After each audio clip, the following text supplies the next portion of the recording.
Boa tarde a todos. Vejo que a nossa sessão é um misto de depoimento e também um misto de análise, né? Poucas duas coisas. O que torna ela também muito singular, né?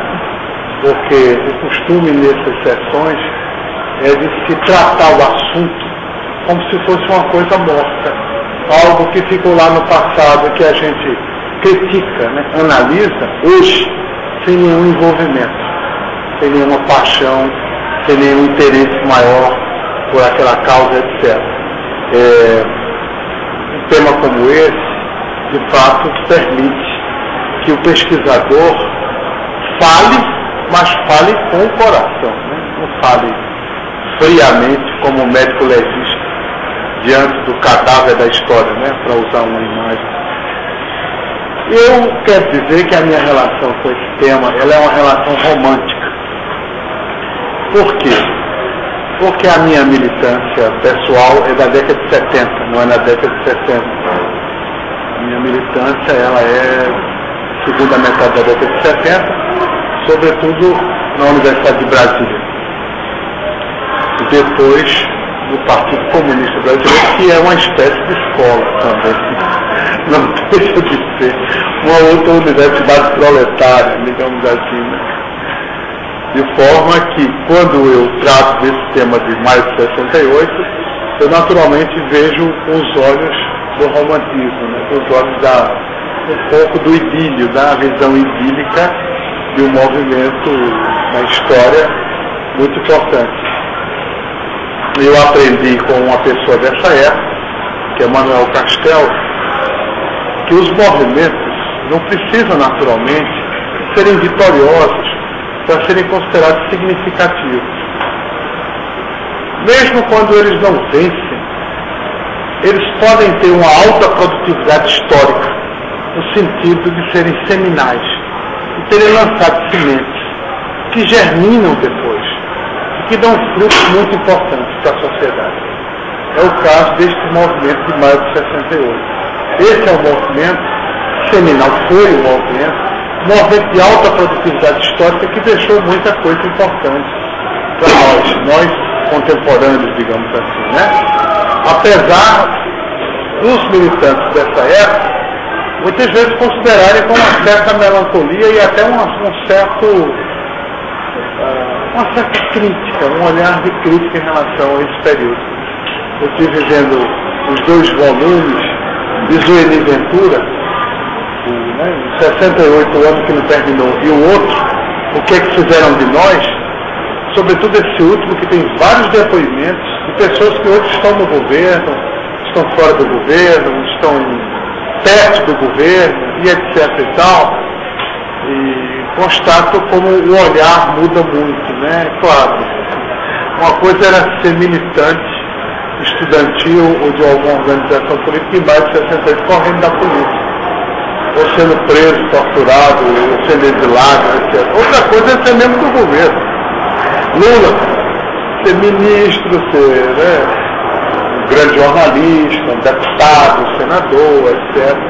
Naturalmente que a forma de olhar muda muito.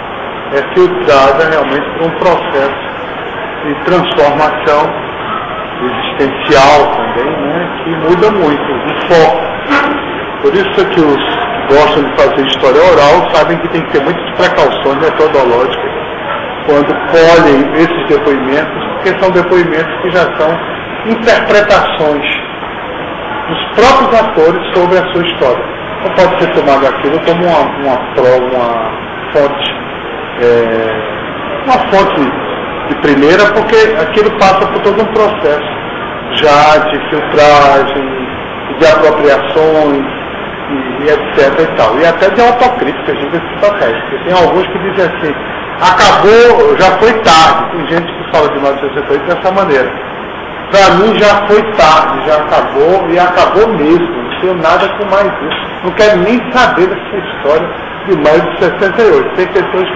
O prefeito do Rio de Janeiro, César Maia, é um desses, que nem toca nesse assunto. Ele é uma pessoa que foi chamada a entrevistar, ele não quis nem falar sobre maio de 68.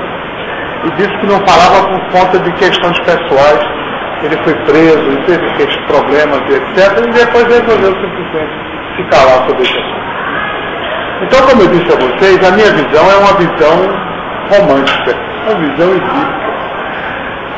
Eu não poderia ser de outra maneira. Como eu não fui um militante, e eu não poderia falar de dentro do movimento, e nem falar, muito menos, contra o movimento. Nem teria razão para falar. Né? Se costuma dizer que nós aqui, professores, somos censores omissos da academia em relação ao passado.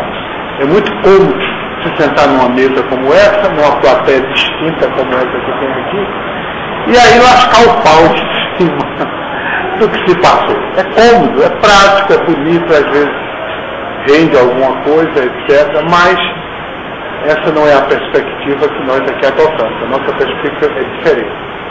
Então eu podia começar essa nossa exposição, chamada O Assalto aos Céus, maio de 68, 40 anos depois, com uma citação de Nietzsche.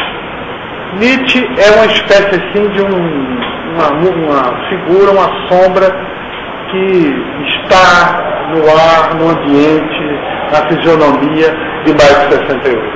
Né? E do que veio depois. Dizer, a vida não é um argumento. Como se diz assim, a vida realmente é para ser vivida. Não racionalize, não busque explicações e filosofias. Nada. A vida não é um argumento. A vida realmente é um exercício de ousadia, de coragem, né, e assim por diante. Ou ainda com as palavras de Fernando Pessoa, que aí sim, pensar é estar doente com os olhos. Essa é uma frase de Fernando Pessoa. Pensar é estar doente com os olhos. Então nós temos que realmente viver, né? Não racionalizar a vida. Vamos buscar racionalizações para a vida. Mas não vou começar com esses autores. Eu só citei, mas não vou começar. Prefiro começar com o título de um livro da então filósofa marxista. Nessa época ela era marxista mesmo. Chamada Aldous Heller. Está viva ainda. Está em Nova York. Ensinando na New School, na casa da Hannah Arendt. Há um livro dela, publicado na década de 80, chamado Para Mudar a Vida. Título muito significativo. Em se tratando de uma filósofa de inspiração, de formação marxista.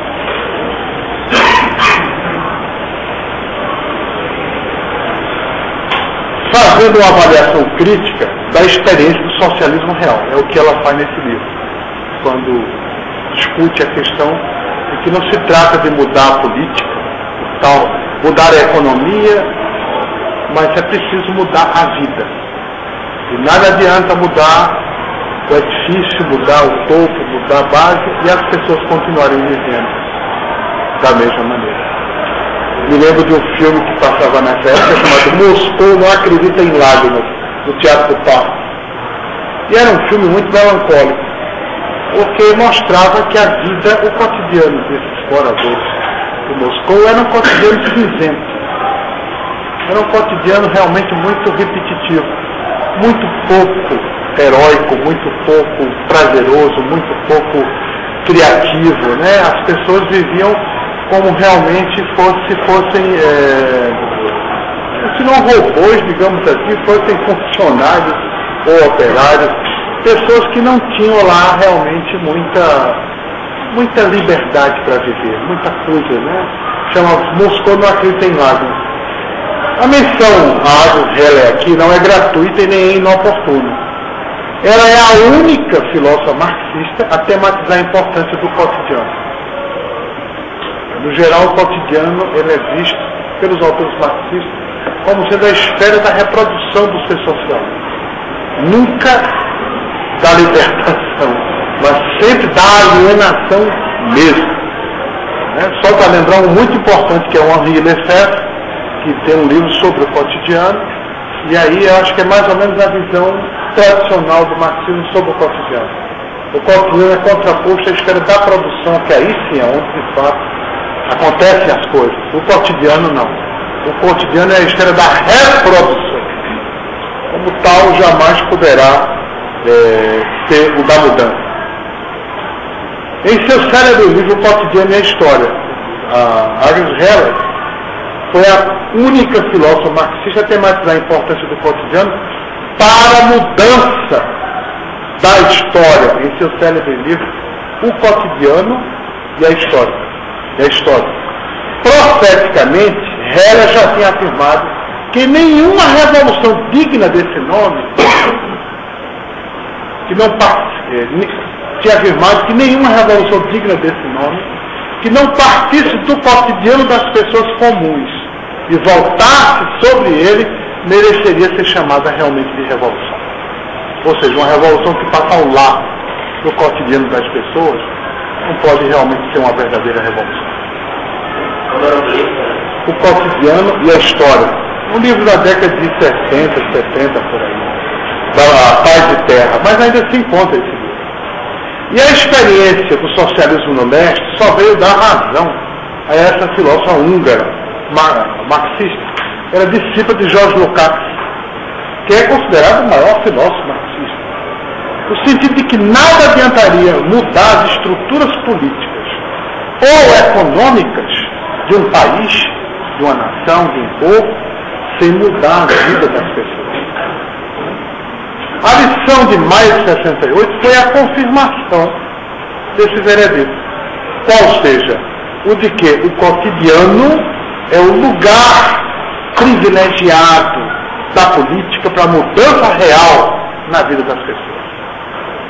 Entenda-se a noção do cotidiano como o lazer, a família, a escola, a devoção religiosa, a fábrica, o sindicato e assim por diante.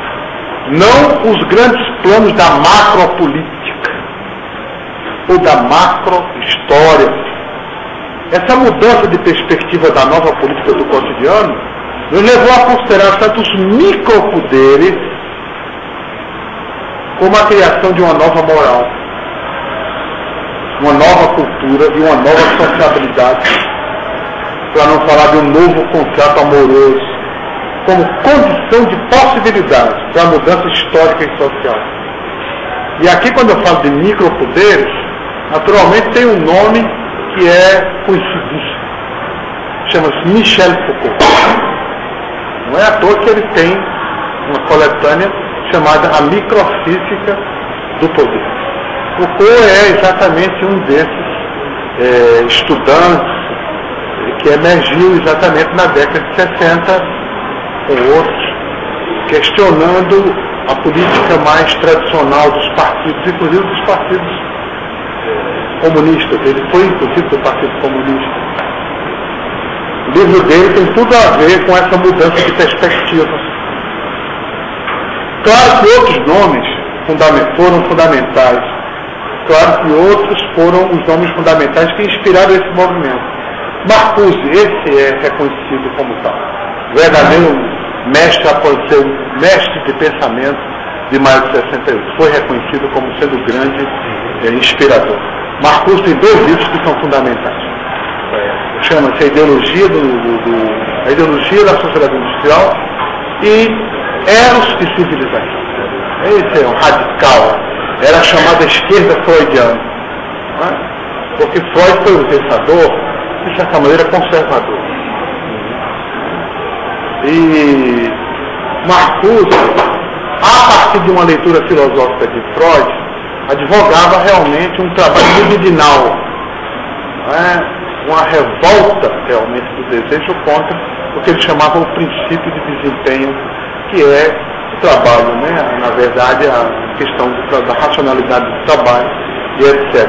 É uma visão muito radical, curiosamente um livro feito num país puritano, que foi os Estados Unidos, muito puritano, mas eles estavam lá exilados já, e os livros foram escritos lá. Esses livros tiveram mais repercussão provavelmente fora do que dentro, porque viraram a Bíblia desses estudantes de maio de 68. Estava ali realmente toda a teoria para se assaltar os céus, como se costuma dizer.